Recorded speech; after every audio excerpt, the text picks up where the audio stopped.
What if everything ran on gas? Then again, what if everything didn't?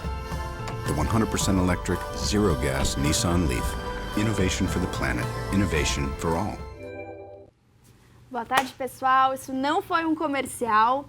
A gente está aqui para fazer o nosso programa mensal sobre temas difíceis, o essencial, e a gente vai falar sobre a possibilidade de que em um prazo conhecido, curto, alguns países importantes da Europa vão banir os motores a combustão e, com isso, o mundo como a gente conhece vai mudar, os carros como a gente conhece vão mudar. E o vídeo é uma forma, engraçada de mostrar isso, como se fosse o contrário, como se a gente nunca tivesse descoberto a eletricidade, tudo que a gente fizesse no dia a dia precisasse de motor a combustão para acontecer. Não, é um jeito legal que mostra, né? Tipo, pô, eu gosto de motor a combustão, eu gosto do barulho que faz, mas eu achei que esse videozinho que a Nissan fez em 2011 para promover o carrinho elétrico deles lá, o Leaf, que é bem meia boca, era, né, o carro velho, mas eles acabaram mostrando um negócio legal, né, porque aí você consegue entender um pouco melhor o tamanho da inconveniência quando você compara com tudo de elétrico que você tem na sua vida, né, então. Sim. Motor a combustão é um gigante antigo, né? Já são 2 séculos de funcionamento. Um e pouco, mas tipo, 2 se você for pegar, né, vapor, tudo. Sim. Mas tipo, ele até... É engraçado que, tipo, os primeiros elétricos, você chegou a ter carro elétrico antes até dos carros a combustão, né? Sim. Mas, anyway, vamos passar, tipo... Parece que tá bem real agora, né, a coisa. Você sempre teve o caô todo ali, né, tipo, acordo de Paris, acordo de não sei da onde, acordo de não sei da onde, e que, pô, só cara que era muito ligado nesse tipo de coisa ali, que acompanhava. Agora aconteceu uma coisa um pouco mais real, né, que era que a gente... A União Europeia ali e tal realmente setou, né, a União Europeia realmente pegou e colocou data para acabar, né? Então, assim, só para começando aqui, em 2030, né? Em 2030, a Alemanha, a Inglaterra, a França, para proibir... Unido, que está saindo, né, da União Europeia. Sim, estou falando da União Europeia, mas... Colocou 2040, ainda meio que tentando trazer uma saída mais tranquila, sem muita diferença. E essa daí, saída do quê, né? Saída de parar de produzir carro com motor. Você só, a partir de 2030 na Europa, a partir de 2030 em boa parte da Europa, você vai ser proibido, né, de fabricar carro com motor a combustão. Ninguém vai poder fazer, nem Ford, nem GM, nem BMW, nem Audi, nem ninguém. Acredito que todo mundo que esteja vendo aqui tenha um carro com motor a combustão. E você imaginar o que é tudo isso, cara? Tipo, a gente está tão longe de 2030 quanto a gente está longe do outro lado de 2005. Ou seja, pouco tempo. Para quem não tem 15 anos de idade, 2005 foi outro dia. Então, tipo, vamos considerar, né, que... tá muito perto de acabar. Não é só lá, na Califórnia, que é um país independente do Donald Trump, né? Na Califórnia é a mesma data, 2030, para não vender mais carro com motor a combustão interna. A Alemanha chegou até um pouco mais longe, né, que pegou e falou, não, além de proibir a venda, vai tornar ilegal. De andar com ele na rua. A posse de carro de motor a combustão vai ser contra a lei, vai ser igual você andar com tipo drogas. 2050. É um bom tempo, mas para uma coisa tão surreal quanto essa, imaginar que provavelmente vocês dois vão estar vivos, né, tipo em 2050... Vocês vão ver, né, um mundo em que alguns países... A Inglaterra está falando bastante de multar, mas vai ser assim, multar se você comprar um novo, multar se você vender um novo. Não se fala em prejudicar o cara que comprou o carro há um tempo atrás, antes da legislação e tal. Essa conversa não está se espalhando por enquanto. Antes a gente estava conversando aqui, né, antes a gente estava conversando aqui, você tinha puxado que na Alemanha já tá tendo uma briga ali meio para voltar atrás. Sim. Como é que é isso? Então, porque basicamente essa conversa toda começou quando o Legislativo da Alemanha escreveu ali um pedido para a União Europeia considerar a forma como taxa, combustível, porque eles davam subsídio para diesel, então era uma coisa que eles queriam retirar, queriam aumentar o incentivo para carros elétricos, e aí começou essa discussão. Então, vamos votar, e aí começou o papo de banir. E teve o Dieselgate também, né? O Dieselgate agora mais recentemente. Inventavam lá, os carros alemães tinham uma fraudezinha que fazia com que ele parecesse poluir bem menos. E a controvérsia disso deixou as montadoras em pânico, né? Sim. Não, e até para quem não está muito habituado, né? Para quem não está muito habituado com isso, na Europa, né, 40%, você estava Mas em alguns países chegava a 54%. De carro a diesel. É isso que a gente quer colocar, Sim. porque no Brasilzão, né, tal, a Só diesel caminhão. a Renegade, né, tal, mas... quer dizer, agora está começando a ter um pouco de carro de passeio a diesel, mas na Europa é o padrão, basicamente, né? Então... E aí tinha essa ideia, é mais eficiente, você vai abastecer menos, você vai poluir menos. Só até para explicar rapidinho, porque carro a diesel a gente acha que faz fumação, porque a gente está acostumado a ver o caminhão, mas num carro pequeno o diesel solta... É muito mais eficiente, ele libera muito menos CO2 do que gasolina. Mas menos energia. CO2, Sim, né? Agora, exatamente. Aí você tem outros tipos de poluentes que podem não afetar tanto o aquecimento global, mas afetam mais o seu pulmão. Exato, você pode morrer de outra coisa antes. Né? Então, o prefeito de Londres é um dos que mais está impulsionando isso dentro da Inglaterra, porque Londres tem uma poluição de ar muito, muito complicada. E é que eles não vieram para Osasco, né? Osasco, aquela indo ali descendo a serra. Cubatão, né? Cubatão é concurso, né? Sim. Mas e aí tá rolando uma pressão ainda como, tudo bem, 2040, e de um lado as montadoras estão dizendo, 2040 é muito pouco, o que a gente vai fazer com tudo isso de carro que a gente já tem planejado para montar?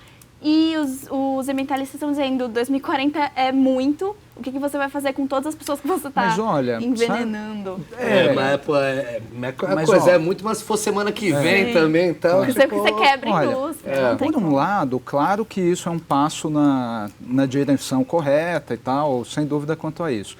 Mas talvez o carro elétrico não seja, apesar de bom, positivo, não seja uma panaceia ambiental tão grande quanto as pessoas imaginam. Por que você acha? Porque você tem que obter eletricidade de algum jeito. E na Alemanha, por exemplo, mais da metade da eletricidade é feita queimando combustíveis fósseis. Sim. Aí isso acaba sendo meio problema, né? Porque se você... Por incrível que pareça, né, é mais eficiente, menos danoso você pegar, enfiar gasolina dentro de um tanque e fazer a transformação de energia lá dentro do que você pegar, claro. Você tá numa usina, queimar carvão pra caramba e com a perda toda pegar e meter num carro. Você polui mais, você gasta, não polui mais porque tem a perda do fio, de tudo. Sim. Eu entendo de não ser panaceia por esse lado. Eu defendo um outro lado ali, de que apesar disso, as fontes de geração de energia sustentável elas são um motor muito grande para a economia mundial mesmo. Você pega ali a economia da China, que nesse ano está pintando de crescer 7% de novo, uma parte considerável da economia, da economia chinesa gira em torno de painéis solares e de coisas eólicas ali e tal. Quer dizer, foi graças à China que tornou a energia solar um negócio mais ou menos viável, né? Dois comentários dos nossos amigos aqui que estão escrevendo. Primeiro, o John fala assim, na Alemanha usa energia nuclear. Mais ou menos, a Alemanha se comprometeu, acho que até 2020, fechar todas as usinas nucleares. Se comprometeram a banir energia nuclear. E o Adilson Mancini faz uma pergunta, uma colocação bem legal que eu queria comentar com vocês. Ele diz, o que vai se fazer com o petróleo se acabar o carro a gasolina? Aí você pode fazer, você faz remédio, você faz essa caneta aqui, você faz essa meia aqui que tem petróleo pra cacete, você faz esse tênis genial aqui, que acho que é metade petróleo, metade vaca, né, tal, uso para petróleo não falta. Petróleo é um negócio tão legal que a maior burrice que a humanidade poderia ter feito Foi enfiar no... foi de tocar gasolina. fogo. Foi pegar o negócio pra tocar fogo. O bagulho é muito bom, dá pra fazer um monte de coisa com ele. Dá pra fazer nave espacial, dá pra fazer guitarra. Remédios são todos, né? Se o petróleo acabar, você não tem outro jeito de consumir remédio e tal, tipo, praticamente. Até dá, né? Tal, mas não é tão simples. E a gente estava falando como é antiga a invenção do motor a combustão e tudo. E ainda tem, o pessoal estava falando aqui, acabou com a Coreia. Na Ásia ainda se fala muito em criar motores mais eficientes, mas tem um limite. A gente sabe que a eficiência do motor a combustão, em condições ideais, só chega a 56%. De conversão de energia. No máximo, na vida real, você vai chegar a 51%. A gente já está chegando perto desse limite. Por outro lado, as nossas baterias estão se tornando mais eficientes e estão ficando mais baratas, o que está sendo mais importante. Então, a gente estava falando aqui, o preço das baterias caiu mais de 70% de 2010 para cá. A tendência é continuar caindo. Se você consegue juntar a bateria mais barata com a bateria mais eficiente, é aí que você chega. Se você não conseguir mudar a lógica com que a gente lida com baterias que carreguem rápido, que sejam mais... Ou depois ela vira um lixo químico super problemático. Que o pessoal está comentando aqui também, do lixo tóxico da bateria. Não, aí até entrando na parte um pouco mais lúdica, um pouco menos complexa do que a bateria em si, que é o carro elétrico em si, só pra gente puxar, né? Carro elétrico, como a gente falou no começo, é uma coisa que mais ou menos sempre teve. Chegou num ponto ali, naquela época, chegou num ponto ali ao longo do século XX que nunca mais se falou sobre isso, porque todo mundo achava, ninguém achava que queimar gasolina, queimar diesel era um problema. Cara, devia ter pesquisa dizendo que fazia bem para a saúde, aquele fog em cima, o médico comprado, né, aquela coisa linda. Com a crise do petróleo nos anos 70, né, quase há mais de 40 anos, o Brasil acabou sendo um baita de um pioneiro ali e tal, não só por causa do etanol, que é o único país do mundo que consegue enfiar alguma coisa num tanque ali, né, tal, que... Tudo bem, Estados Unidos também tem um pouco tal, mas tipo, aqui é um país aí que você pode acabar com a venda de gasolina amanhã, que a gente vai e os chegar carros, os carros de passeio continuam rodando. Caminhão não, o carro de passeio continua rodando, é o único país do mundo que pode dizer isso. E é um país grande. Bom, queria puxar uma imagem aqui que a gente tem, que é um carrinho elétrico brasileiro de 1972. Aí. Esse daqui é a saudosa Gurgel, né, tá? Tipo, que fazia lá aquelas coisas lindas, lá o Carajás, o BR-800. Em 1972, o senhor Amaral Gurgel ali e tal, ele pegou e fez esse carrinho. Você vê que ele era uma parada bem nacionalista, né? Que era tipo, chamava Itaipu, por causa da usina ali, né? Então, e é interessante, esse carro é de 72. Ele já tem a carinha meio de smart, assim. É mesmo. Então, e nem era um carro ruim, assim, então. Tipo, ele não tinha bateria de lítio, porque acho que não existia, né? E ele usava a bateria de níquel-cádmio mesmo, e tinha uma autonomia lá de 80 km, andando a 30 km por hora. Pô, tá ótimo, para fazer o que eu faço com o meu carro, eu podia ter esse carro. Então, seria estilosíssimo, faria um sucesso na redação. Sim, aqui com esses hippies tudo aqui, tá? Essa é uma maravilha. Esses hippies que fazem live de meia. Pois é. Então, os carros elétricos ali, durante muito tempo, foi considerado um negócio, fala tipo... mesmo no Brasil ficou nesse Gurgelzinho, mas na Inglaterra, um pouco ali, começou a ter uns carrinhos elétricos tipo esse, muito recentemente, no ano 2000, assim, que é tipo G-Wiz, né, tal, e aí só ficava tirando sarro, porque realmente o cara ficava parecendo um Mr. Bean lá dentro de negócio, o cara ficava muito feio. E aí teve aquele negócio, aí o que aconteceu? Teve uma mudança no mercado, porque assim, você precisa combinar com os russos. Você precisa combinar com o público que eles querem ter um carro elétrico. Não adianta ser, é maravilhoso, o cara chegar lá, ver uma F1000 e comprar a F1000. Nos Estados Unidos, teve aquele boom do Prius, e todo mundo achava o Prius lindo, e o Prius era cult, assim, mas ele ainda tem esse status de híbrido e cult. tinha incentivo também, desconto. Só que aí na hora que todos os táxis começaram a ser Prius, o único cara que começou que andava de Prius lá era o Leonardo DiCaprio. Os outros pararam e falaram, não, tipo, não dá pra andar com um carro que é táxi. É foda, as pessoas são assim mesmo, vai fazer o quê? Vai É falar, por isso tá que todo existe mundo errado? publicidade. Tá todo mundo errado. Para entender o vai que continuar acontece na errado. cabeça das pessoas. Exatamente. Silvia Almeida fez um comentário bem interessante que seria ótimo no Brasil, mas o Temer ia aumentar os impostos da energia elétrica. Na prática, a gente paga bem caro pela energia elétrica no Brasil, mas eu não sei o número exato, nós fizemos uma conta uma vez, você rodar com um carro elétrico hoje, carregando na tomada da sua casa, custa tipo 10 vezes menos do que abastecer ele com gasolina ou pela álcool. conta que a gente fez, vamos lá, dava tipo 15 centavos por litro. Por quilômetro. Exato. Então, em vez de quilômetro por litro ali, então, quilômetro por não sei o quê. Então, Silvia, mesmo se o governo aumentasse impostos, energia e tudo, continuaria sendo bem mais barato do que pôr gasolina. E o governo ia achar maravilhoso, porque aí ia ter mais chance de aumentar imposto ainda. Assim, Versi, Iana, uma pergunta do Jameson Su. E o carro movido a hidrogênio? Eu ia falar disso agora. Teve outra pergunta falando a mesma coisa. O consenso está sendo de que o carro movido a hidrogênio, em termos de custo, dá para deixar o carro elétrico muito mais barato do que o carro movido a hidrogênio. É mesmo? É basicamente isso. Caramba. Em termos de eficiência e custo e segurança, tudo isso, o carro elétrico é simplesmente mais doable, assim, mais factível. E já tem uma rede com bilhões de tomadas elétricas Exatamente, espalhadas pelo mundo. Eu vou até falar fácil. tem um problema de hidrogênio, a molécula de hidrogênio é muito pequena. Por incrível que pareça, você enche um caminhão de hidrogênio líquido, ele começa a vazar pelos poros do aço. Então você consegue fazer o transporte hoje, mas é tudo muito ali, muito rápido, tal. E ele é extremamente inflamável, porque ele é um negócio que ele junta com é a coisa mais inflamável que tem. Né? Não precisa explicar a química da coisa, é a coisa que mais dá fogo.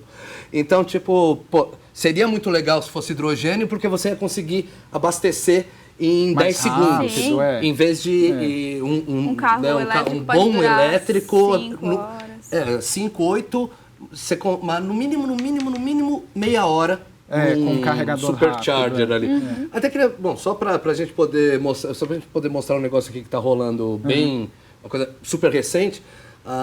Agora, né, não sei se foi sexta ou sábado, a Tesla lançou o modelo 3, né? O carro, o primeiro carro affordable deles, o primeiro carro que teoricamente dá para um cidadão americano médio comprar. Ele custa R$100 mil contra 300 mil do Model S. Caramba. Que era o outro. Nossa.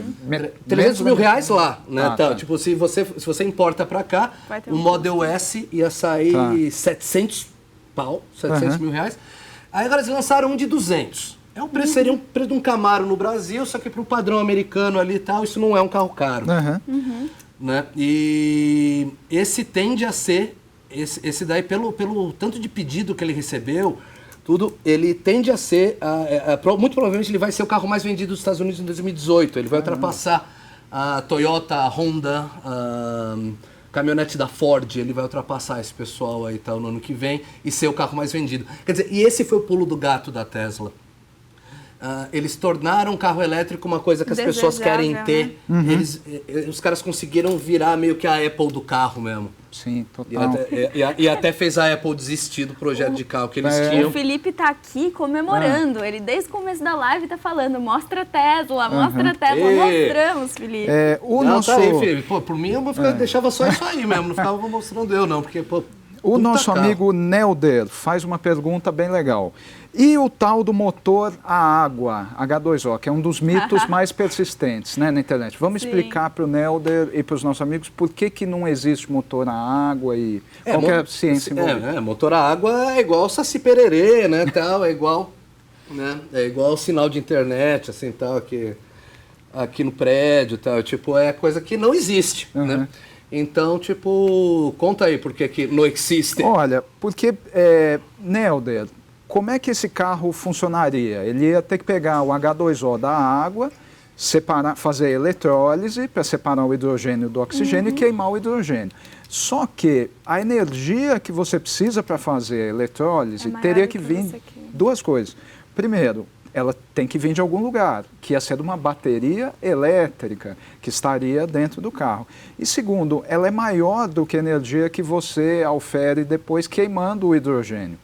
Então, na prática, o carro movido, entre aspas, a água, ele é só uma forma altamente ineficiente de carro elétrico. Né? Uma mistura de carro elétrico com carro hidrogênio que não funciona bem de nenhuma das duas nenhum formas. de nenhum dos jeitos. Exato. É basicamente então, isso. você ia ter que ter uma bateria elétrica enorme que você ia ter que recarregar com muita frequência. Né? Carro a ar, né? Tem muita coisa na internet também. Brasileirinho inventou um carro a ar e agora está sendo perseguido pelos sheiks sauditas. Tipo filme dos Trapalhões, assim, sabe? Tipo,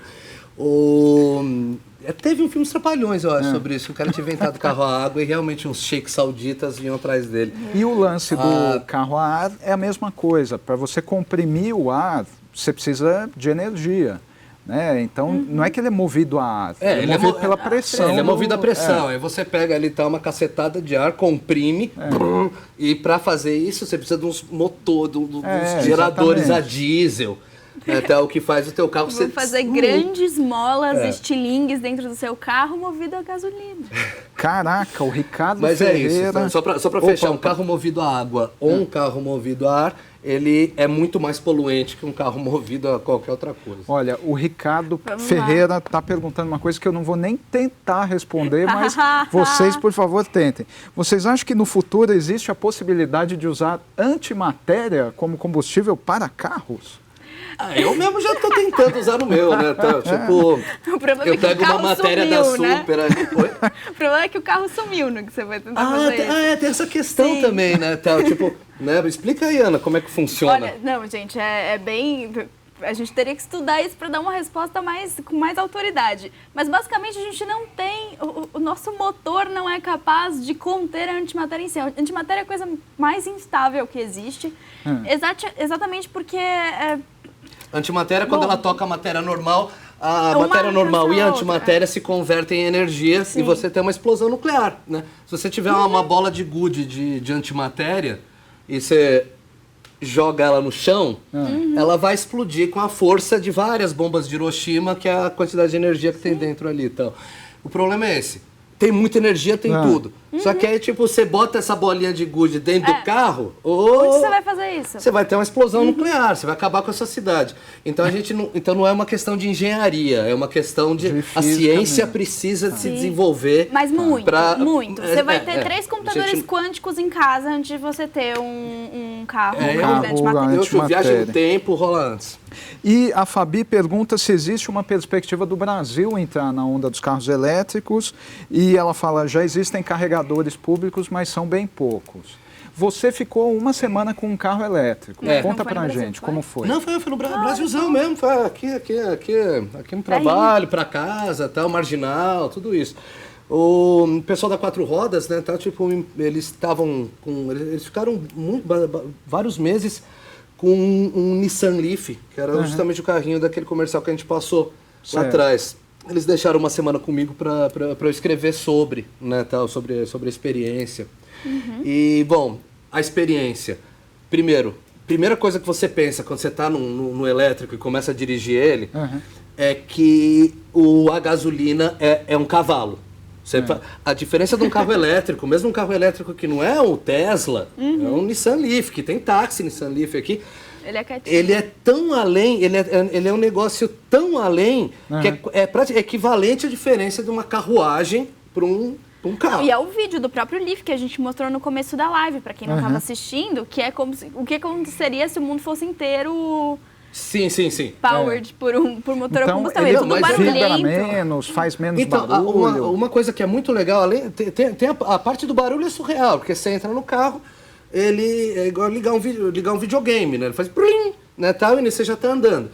E aí, tipo, uma coisa que eu achei mais legal, eu moro num bairro, né, tal, que é tipo a Suíça, né, tal, cheio de ladeira, sem dinheiro, né? É um morro, né, basicamente, né? E aí, lá no meu morro ali, né, tal, tipo, pra subir aquilo... É difícil. É complicado. Tipo assim, demorou uns anos até endurecer minha musculatura mesmo, até conseguir subir aquilo. E meu carro sofre pra caramba, né, tal, tipo, é muito difícil. O carro elétrico, ele tem uma coisa legal, que ele entrega todo o torque dele o tempo inteiro. O que isso significa? ele não cansa. Toda a força do motor está disponível o tempo inteiro. É como se você tivesse numa primeira marcha reduzida o tempo inteiro, só que com elasticidade e tal, para você poder fazer o que quiser. Então, quer dizer, num lugar cheio de relevo, assim, tal, você não sente o relevo. Ele realmente parece uma montanha-russa. Vai que vai. Você desce e sobe rápido, assim, tal. Você... Esse carro não está sentindo. E era um Nissan Leaf, que não tem nem 100 cavalos, assim, sabe? E todo mundo ficava impressionado, tal. Tipo, mesmo o carro sendo normalzinho, a aceleração do negócio é quase que um super esportivo. E como assim, que fazia para carregar ele? Qual que era a sua rotina aí de entra a carregamento? treta, porque assim, aquele carro ali, tá, ele falava que ele tinha 130 km de autonomia. Tá. Mas Na prática é menos. Mas era mentira, porque ele tem 130 ali e tal, se você for uma freira dirigindo num lugar plano, né, tal. Tipo, pô, eu nem sou uma freira, nem moro num lugar plano. Então esse 130 virava 60. Uau, menos da metade. E se você pegasse e falar, não, vou brincar com o acelerador dele, que ele acelera realmente, pô, igual um V8, aí não dura nada. É tipo, acabou, né, tal. A Tesla veio... Aí, assim, a Tesla lançou o Model 3 agora, e aí eles têm a melhor versão do carro, que custa $45 mil, né, tal, tipo, 150 pau.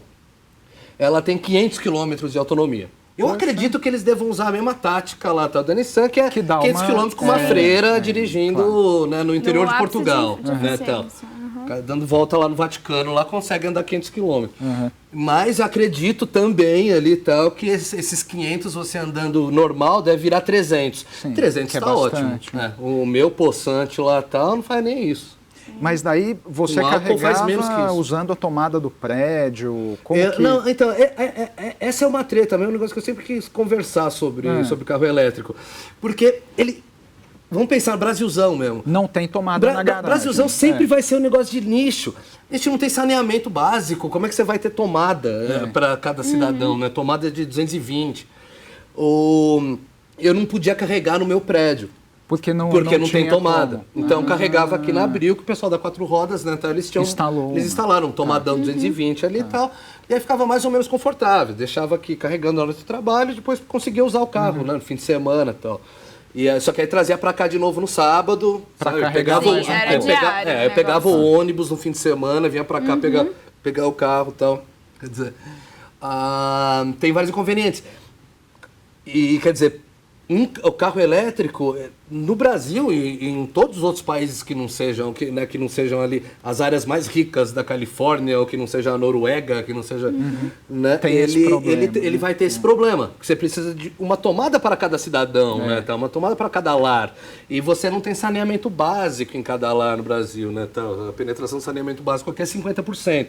Então também não dá para pegar e... Né, tipo, achar que vai chegar a 79% dos carros. Não, e não é em 2030 que isso vai acontecer isso, né? Aqui, né? Tá, infelizmente. Vamos ver o que... Olha, o Gemison comenta aí o ônibus elétrico. Chegou a ter em São Paulo, Gemison. Lembra? Dependendo da sua idade, você vai lembrar do trolebus. Sim, né? tem. Alguns ainda funcionam parcialmente. Alguns ainda funcionam. Ele não tinha bateria. Ele pegava a eletricidade por umas varetas direto da fiação. Sim, se você anda bastante no centro de São Paulo, tem bastante, tem que ir lá encaixar. Sair a faísca e tal. Hoje em dia, no exterior, tem uns protótipos de ônibus elétrico com bateria. Mas daí, esse problema da bateria do carro, que depois de alguns anos ela vai para o saco e vira lixo tóxico e tal, imagina na escala dos ônibus, de caminhões e tal. É um desafio considerável. E você fala com qualquer técnico ali, né, o cara vai falar... Olha, não, você consegue eliminar o motor a combustão interna dos carros de passeio, porque você tem ali, né, bons carros a começar, né? Não só os Teslas, como outros. Mas ônibus não dá, porque você precisa de uma quantidade de bateria pornográfica. Eu estava falando ali, né, Théo, que tipo, para acelerar o Nissanzinho ali e tal, já ia embora toda a potência dele. Pra você tirar o ônibus do lugar, drena tudo. Ou cara, um caminhão cheio de terra. Exato. O pessoal tá fazendo, né, os aviãozinhos ali com motor elétrico e tal, tipo... mesma coisa. O avião Sim. voa 20 minutos ali e tal, e com o risco de parar o motor lá em cima. Assim, tá? Quer dizer, Exatamente, a margem de erro é muito pequena, e a eficiência não é pensada para isso. Eu já vi gente falando ali tá, que a última gota de petróleo vai ser queimada para fazer querosene de aviação, porque tipo Não tem substituto. a gente tá, pô, para avião ali e tal, você tem uma revolução mesmo, tipo motor, pô, uma coisa muito uma coisa louca, quase nível antimatéria, né, tal, ou vai ter que ser querosene mesmo. ou vai ter que ser querosene mesmo. A gente não vislumbra nada, infelizmente. Eu adoraria que tivesse. A Denise conta pra gente que em Curitiba já tem o ônibus híbrido rodando diariamente. Não sabia, legal isso, hein? Sim. Não, em Londres, isso é um híbrido, né, tal. O híbrido quer dizer aquele lá que ele pega a energia das frenagens do motor ali e tal, e aí ele carrega baterias elétricas que ajudam ele a andar. Entendi. Em Londres também. Até a equipe de Fórmula 1, a Williams, né, tal, que desenvolve o sistema de regeneração de energia. O José Sérgio Ossi, nosso espectador, pergunta: em tempos de estiagem e racionamento de energia, o carro movido a energia elétrica vai passar a ser alimentado por uma termoelétrica e Baubau energia limpa. Sim, isso, inclusive, está acontecendo esse mês. É exatamente o que a gente tinha colocado lá no começo. A partir do momento que o carro é abastecido por uma termoelétrica, ele fica menos... Menos ecológico. Ele fica menos... ele vai emitir mais CO2 do que um carro a gasolina, do que um carro a Tanto diesel. que a conta de luz, né, de todo mundo vai vir um pouquinho mais alta no mês que vem, porque o governo teve que ligar mais termoelétricas e daí a conta vai ser bandeira vermelha e tal. Várias pessoas comentaram aqui, queria ver o que vocês acham. Se todos os carros do Brasil, de um dia para o outro, virassem elétricos, nós íamos ter energia suficiente para tudo isso. A estabilidade do sistema não é tão grande assim. Quem defende que vai ter é quem pega e fala, não, os carros elétricos eles ficam sendo carregados de madrugada. Tá. Como o Brasil é um país que é de norte a sul e não de leste a oeste, a gente tem o mesmo... todo mundo está mais ou menos no mesmo fuso horário. Sim. Né? E a população é concentrada toda num fuso só. Nos Estados Unidos é um pouco mais complicado. Na Rússia, é que na Rússia não tem população para outro lado, mas é isso. Nos Estados Unidos é um pouco mais complicado porque ele é um país de leste a oeste, então quando é noite num lugar, ainda é dia no outro. Brasilzão ali está mais concentrado. Então, se todos os carros abastecerem à noite, tudo bem. Dá e sobra. Tá. Dá e sobra. Mas não é tão simples assim. E tem toda uma questão, além da eficiência energética ali. Na própria Europa, eles estão falando, é um prazo curto, mas é um prazo. Porque aí você tem toda uma cultura de deixar a indústria se adaptar, a infraestrutura ser criada, e isso é muito importante. Né? Mas, por outro lado, olhando de um ponto de vista otimista, quando inventaram os carros com motor a combustão interna, o grande problema que existia nas cidades, problema de mobilidade urbana, era estrume de cavalo. Porque as cidades eram cheias de cocô de cavalo. Você pega a imagem ali, tá? Londres, Nova York ali e tal, é uma cama de cocô, assim, tal, tipo, né? E esse era o grande problema. Ninguém precisou de uma, a estrutura toda para o carro normal veio. Eles inventaram um carro, não existia posto de gasolina, né? Você não tinha lá o posto piranga, né? Tal. Você tinha um carro e o bagulho andava movido ali a um negócio que era difícil de achar, que você tinha que, sei lá, se virar. E rapidamente ali, né, tal, a mão invisível demanda lá do econômica mercado. Ali foi fazendo. Exato. Então a gente imagina que se venda de... Eu acho que o principal é a parte quando o público quer. Então você pega os vídeos ali e tal, esse lançamento da Tesla não foi lançamento caô assim tal, daqueles falam, não, vamos ter... Foi a entrega dos primeiros modelos. Então aí você pega acho que umas 30 pessoas, foram poucos modelos, foram uns 30. Mas aí você vê ali os vídeos que essas pessoas fazem, o pessoal tá em êxtase, assim, sabe? Ai meu Deus, eu tô no meu Tesla, e chora, e leva a família, tal, negócio constrangedor, sabe? Que nem na fila da Apple lá, babaca. Então, mas assim, os babacas, eles são fundamentais pra economia, porque são eles que dizem pra onde você deve ir.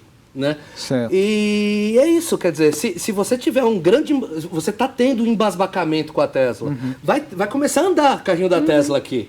Campos de Jordão vai começar a ter, sabe? E com isso você vai gerar, o pessoal vai ter inveja da outra, e tudo é movido a inveja, tudo é movido a coisas horríveis, né? Pessoal, Então, a gente vai ter que encerrar. Só uma Vamos questão lá, uma importante que a última Cláudia pergunta, então. Duarte perguntou várias Vamos lá, vezes. Cláudia. Qual o preço de um carro elétrico? A partir de 30 mil dólares, é Não, isso? vamos lá, o Model 3 agora, ele tá a partir de 35 mil dólares. O que significa? Faz vezes 3 e pouco, só para converter para real. Então vamos lá para 120 reais. Fora impostos. Importação, eventuais, ICMS, PIS/COFINS do Henrique Meirelles e tudo mais, a gente vai para 240 mil reais. Esse é o carro elétrico barato que no Brasil, isso merece um outro programa, né? Porque aí no Brasil uma coisa que é relativamente barata lá fora, custa 35 mil dinheiros lá fora, aqui custa 240 mil dinheiros e não é só por causa do câmbio, é por causa da sacanagem, né? Então, mas é isso aí, pô. Bom, Então, isso deixa aí. pra próxima. Pessoal, obrigada por participar. No mês que vem a gente volta com mais um tema aí complicado pra gente explorar a fundo. Se vocês quiserem deixar sugestões de temas, a gente tá sempre prestando atenção. Obrigada por assistir a gente e até mais. Isso aí.